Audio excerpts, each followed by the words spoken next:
Welcome to the Big Lead. I'm Ryan Phillips. He's Kyle Koster. We're just here on a Friday. Thought we'd put a video together talking about the NFL draft. Specifically, we wanted to get into the broadcast. Obviously, a different format with everyone broadcasting from home and remotely.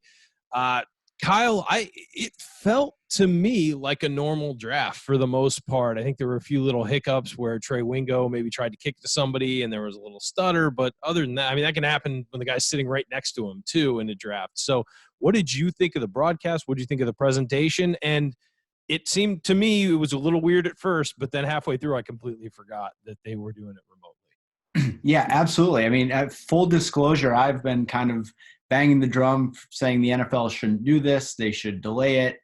This is going to come out at a time where deaths of this pandemic are hitting like a peak portion. And while that's happening, it didn't seem to be too out of place.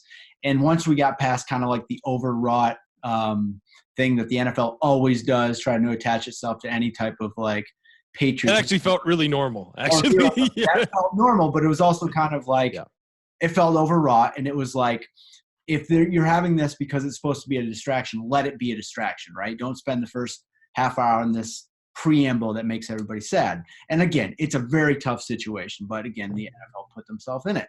So once we got to the nuts and bolts of what was going on, it was just a draft, right? And I say this as someone who's long argued with the draft. You could open the newspaper the next day, see what player went where, and get what you're getting.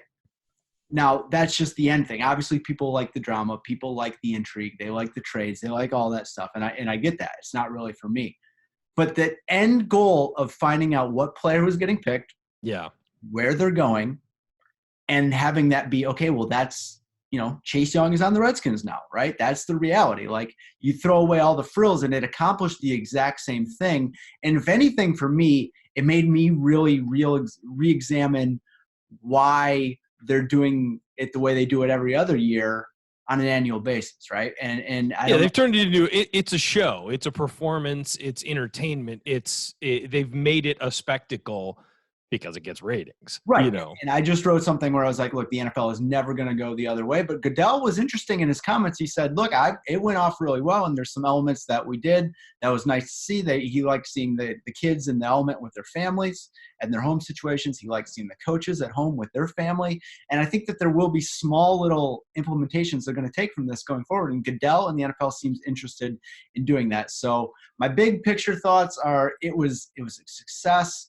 There was no disaster, and a huge credit for that goes to ESPN, NFL Network, everybody involved on the production side, everybody who knows anything about it was saying that this was a monumental undertaking, and it went off fine, and it was great. Now, again, there's 2 more nights. Things could go wrong. Sure. But what were the most important night went well, though. I mean, let's face it, the most important night, they succeeded, I think, is the big takeaway, because rounds 2 and 3 are interesting, and they're fun, and people watch.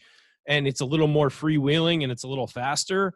So something could happen, but it's going to have half, maybe a third of the eyeballs that the first round did. So let me ask you, as someone who is way more interested in the parts of the draft that don't really speak to me, what did you think about it? I thought it was interesting. I think that we were missing some of the viral moments we usually get as we were on last night watching it, looking for content and things to talk about. It's harder to have viral moments of a guy being excited for being drafted or looking at his family when he does or doesn't get drafted by a certain team, all that stuff. You missed out on that, on the live element of those guys being in the draft room, coming up on stage, their high fives with Goodell. I mean, you missed a lot of that.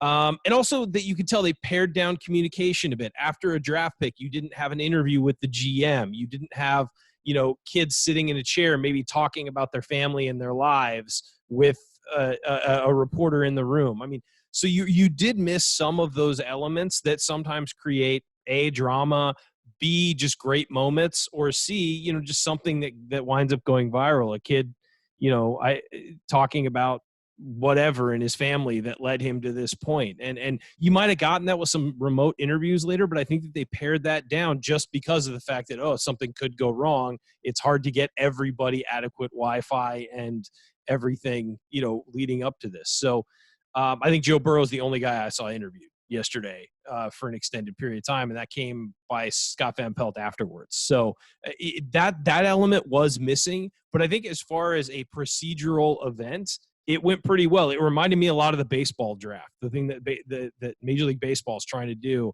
from its home base now and make it an event. And it doesn't really work because there's so many players and you really don't know who's going to go. So there's a limited number of guys there. There's a lot of phone calls to people, off in Georgia or wherever when they get drafted and talking to them. And it just feels like it's more of a, as you said, the baseball draft is more of one where you can look the next morning in the paper and figure out who went where, or like 10 minutes after it's over and get the analysis.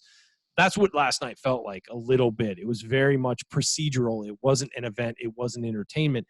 But I think that parts of it were entertaining. You still had Mel Kiper breaking down prospects. You still had Daniel Jeremiah and all those other guys breaking down prospects and telling you what's the fit. And you still had moments where they were like, wow, I don't know why that guy went there. And you're happy with that. You did get a few little viral moments like John Gruden having the Raiders' entire draft board behind him. I mean, because he's at home, you probably wouldn't have gotten that at if they were at the team facility.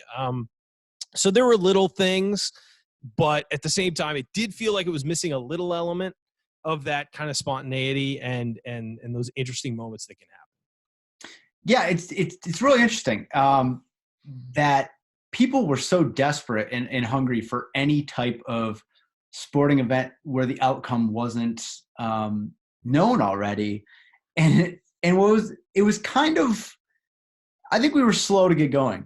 And I think that was part of the way that people consumed it too, because I think that the first three picks of the draft, I would say were locks. I mean, have been prescribed for weeks. Yeah. Right. So we knew exactly what was going to happen. And then the big surprise at 4 was an offensive lineman. And I love offensive linemen. Nobody loves them more than me. I love their size. I love their agility. I love their importance.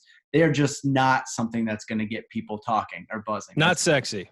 That's just not the way it's going to be. If you want to talk about who's going to eventually be the head of the NLPA, definitely an offensive lineman. That's probably not going to get you clicks. So the first entry came at 5. And Tua still was, I mean, it was like, okay, well, the Dolphins are really going for him. And then the Chargers take Herbert at 6. It's like, we kind of knew all this stuff was going to happen. But it took about like midway through the draft to get into like, okay, look, hey, the dice rolls to start. There are some things that like, yeah. Oh, hey, how about that? Well, there were no trades. I mean, there were no trades until 13, which this was supposed to be the trade draft because it's so deep that those upper teams that normally would spring for an elite player were going to trade down to gather more picks because those teams at the top of the draft have more holes on their roster in general. Trade down, collect a ton of picks, let those contenders come up and get the one piece they're missing kind of thing. That was sort of the assumption. That did not happen. Those teams in the top, I mean, I was getting texts from people that everybody's trying to trade down. There were no takers. And it might be that those teams with multiple picks in later rounds want to fill out their roster too. And so they held on to them. I mean, the New England traded out of the first round and now has, I think, 4 third-round picks. I mean, they clearly feel like they need to restock with a lot of guys. So it was interesting because what happened was the opposite of what everyone was happening. You read some of these mock drafts leading up and there would be 5-6 trades in the first round. That didn't happen. We didn't get anything until 13. And that trade was San Francisco trading down 1 spot with the Buccaneers. So there wasn't a whole lot of drama, as you're saying. Yeah. So that kind of leads me to my next question is what's it going to be like watching it tonight? Because the novelty is sort of wore off. Sure. As it always does in the NFL draft. The most interesting part is the first round. I mean, that's where the best guys are, obviously. Not telling anything you don't know. You know sports. I'm but there's some, there's some great players in the second and the third round, but it is a Friday night. I think that there's a risk of this thing really losing steam even more than it already does, because when you get into Saturday, normally it's something that I'm not taking time out of my day to watch. I'll check the tracker every now and again. I'm like, oh, that guy went there. You can catch up doing it. But what's it going to look like on Saturday or late Friday when you're getting guys like perhaps you haven't heard of and you're still having Goodell do the same thing? I think that that's really where this thing starts to get interesting. And I don't know if there's any way around it. Look at the things they've done in recent years. They've had like a penguin announce a pick or a cartoon or any type of things where it's basically like shouting from the rafters, like, please keep Please watching. watch. We're trying super hard to keep it interesting. We're turning into minor league baseball promotions between the things. So what do you think that starts to look like at the end of tonight and Saturday? Well, I think that the top half of the second round, there's enough good recognizable players that are still available that probably should have been first round. There's probably about 10, 12 guys you could put a first round grade on. I think that first half of the second round will be worth watching and will be interesting to see the maneuvers and do guys trade back up to get their one guy they're looking for. I think in this draft, as I've been studying it, about 25 through 55 are all pretty much the same level. It's just about preference. So I think the first half of the second round will be really interesting, especially as teams like the Dolphins continue to fill out their roster. And, they're trying to supercharge that rebuild. They did really well in the first round. Can they continue to add playmakers? But I do agree with you. I think as soon as it gets to about the mid to late second round, you're going to get a lot of people switching over to other things. The one thing the NFL does have going for it, there's not a whole lot of competition out there. So it could go either way of just people being obsessed with it because they're home alone with, or home with nothing else to do. But I agree. I think that it's going to be interesting to see how they handle this. Do they just run it like a straight draft like they did last night? Or do they try and get crazy? Or do they sprinkle in interviews with guys who were taken in the first round? Or do they, how do they do it? How do they approach it? I'm sure they have a plan, but it's going to be interesting to see how they execute it, because every time you add an element to a broadcast like this, you raise the degree of difficulty exponentially. If you're bringing in kids, if you bring in Tua Tagovailoa for an interview tonight, you're raising the degree of difficulty because, okay, you have unknowns with his Wi-Fi connection, with his equipment, with all that stuff. Every time you do that, you make it more difficult for yourself. So it'll be interesting to see if they lean into that or if they just try and do a straight draft like they did last night. I would think their safest bet is to do a straight draft and just pray that people are home with nothing else to do. But we'll see. The NFL and ESPN tend to come up with things. I think it's probably a little bit easier to look back when you have some data to talk about how teams are doing, what they've done in the past. Sure. I think it's a lot easier to get content out of that and to make it stretch than it is to look forward and say, like, the Lions have this pick, that pick.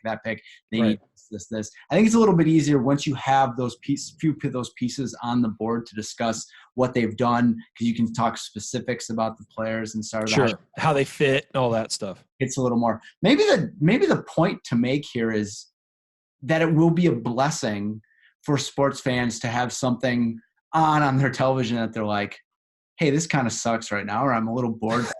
Like, that in and of itself is kind of like a really excellent thing. Like to be able to have the choice to say no. Find sports coverage that's a little bit tiresome, or they'll sit up from their couch and say, that's enough of that. Tapping out. Yeah. That actually is like, I really think that that's something. It is. And I think that it would be funny if after 2 days of the draft we're spoiled and be like, I can deal with no sports for a while. I'm good.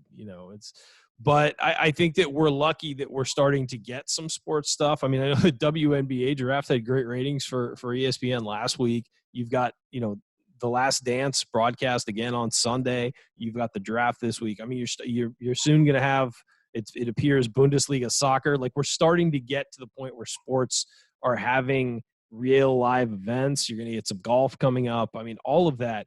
And it's starting to feel like a little bit, it's less jarring that there aren't sports consistently. It feels like we're getting a little bit, and it feels like I think people are used to the lockdowns and the shutdowns now, and so maybe they're not as hungry for it as they were in the beginning. Once it starts back up, I feel like everyone's going to rush to sports. But you're right. It would be kind of nice to be at a point where we're kind of like, all right, well, I'm good with the draft. I'm not just sitting there salivating over every pick because it's fresh sports content.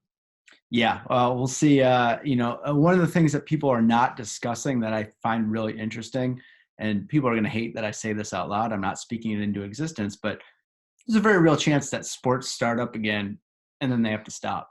Yes. And we've discussed that privately, and it feels like – and that's when it's really going to hurt, because you give it back into people's lives and they're like, thank God, and then you take it away. That's when it's going to be really hard. The real flowers for Algernon Moment. Let's talk actual specifics of the draft, who do you think made the best picks? Who are some winners? Well, I mean, first of all, Cincinnati Bengals. Look, I know they're the number one pick, so it was a very low degree of difficulty here, but they had the best player value-wise on the board, and they took him. They didn't overthink it. Joe Burrow is the best quarterback in this draft. How he develops, I don't know. It's you never know once a guy gets selected what's going to happen to him, how he's going to react to having money, how he's going to react being the face of franchise, all that. But if you look at the film and you look at everything on paper plus the film, Joe Burrow was the best quarterback in the draft. The Bengals didn't overthink it. They didn't try and trade down and stockpile picks. And they took a franchise quarterback. And good for them. Like that is – and it seems like that's been their pick since January, and they locked in on it and took the guy. The other team I thought did really well was the Dolphins. I thought they got the potential franchise quarterback. You don't know about Tua's health. Is he going to stay healthy? I don't know. But on film, he was the second best quarterback in this draft. They got him. They needed a franchise quarterback. It was their top need. Then they got him an offensive tackle in Austin Jackson from USC, who his upside is as high as anyone in the draft, but he's only 20, so he's maybe a little more devalued right now as he matures. But that's, those were their two needs. They needed a quarterback. They needed a franchise left tackle, and they got him. And then, they went with the Auburn cornerback at 30. They traded out. Went for the Auburn cornerback. I'm not sure how big a need that is. They do have, I think, the two highest paid cornerbacks in the NFL right now. So that was interesting. Maybe bring him in as a slot guy. But still, you're building the blocks for a rebuild. And I thought they got the two most important elements. And they got good players, too. The other team I thought lucked into a superstar was the Arizona Cardinals. Took Isaiah Simmons at number 8. He sort of fell to them. Mm-hmm. And this is, Mel Kiper called him the only sure thing in this draft because he's so good. I agree with that. I think that he is an elite playmaker. He's a stud, and he's going to be a playmaker no matter where on the field he plays, and you can kind of move him around. He's kind of, as they called him on the draft last night, they called him positionless. He's going to be a guy who makes plays anywhere, wherever you put him. So I thought that was a great pick. The losers on my draft were, if we're going to go to that route, were the New York Giants taking Andrew Thomas at number 4 with Simmons still on the board. Thomas could be a fine player. He's very much a high floor, low ceiling guy. I didn't think he was the best tackle. I had him ranked 4th. Good player, but if you're picking at 4, you either need to trade down and stockpile picks, or you need to get a star. And I don't think Thomas is a star. I think that Isaiah Simmons would have been a good pick. I even think someone like Jedrick Wills would have been really good. But they didn't trade out. They stayed put. And then the other pick that just had me shaking my head was, and then we can talk about this one, I know it's the big news, is the Packers trading up to take Jordan Love. And it came hours after Aaron Rodgers in an interview had said, I'd really love for them to take a skill position player. We hadn't taken a skill position player in a long time. If you're wondering how long, the last time they took a skill position player in the first round was 2005. It was Aaron Rodgers. So they haven't gotten him first-round help on offense in years. And so they listened and they took a skill position player, but they took Utah State quarterback Jordan Love, which has to infuriate Rodgers. I got to know what your thoughts on that were, being an NFC North guy. Well, I think that, first of all, I don't know what he's mad about. They got a skill position guy. That's exactly what he's after. So I don't know what he's exactly what he was talking about. Yeah. Like sour grapes. I was shocked by it. It doesn't make any sense to me. Look, in the best case, what's the best case scenario of this? The best case scenario is what played out when Rodgers was drafted to replace Brett Favre. And that seems like a once-in-a-generation type thing that works for a franchise. Yeah. And it also didn't really help them immediately. What is the Packers' problem? The Packers' problem in the playoffs is they couldn't stop the run against San Francisco. It was bully ball. And the Packers' problem is as great as Aaron Rodgers is, and I still think he's not as good as Mahomes, but I think he's probably the second best quarterback in the NFL and has been in aggregate the best quarterback over the NFL over the last 8 years. They don't give him skill position guys. So it's Devontae Adams and no one right now. In today's NFL, you got to outscore people, and it's just so interesting. Bringing Jordan Love in is not going to help them accomplish their goals of winning the Super Bowl right now. I don't know. It just doesn't make any sense. The other side of the argument is that Favre is that Rodgers is always discontent. He's going to be unhappy with no matter what they do. So you might as well do what you want to do, and maybe this lights a fire. But if you really think that Aaron Rodgers doesn't play with a fire, I mean, that's insane. Yeah, it's silly. That's a bad take that you see in the middle of the day because he doesn't have the personality of a total football jock, but he clearly cares when he's out there. And for that to be the long game for the Packers organization, it doesn't make any sense. Again, I think that was the biggest pick of the night.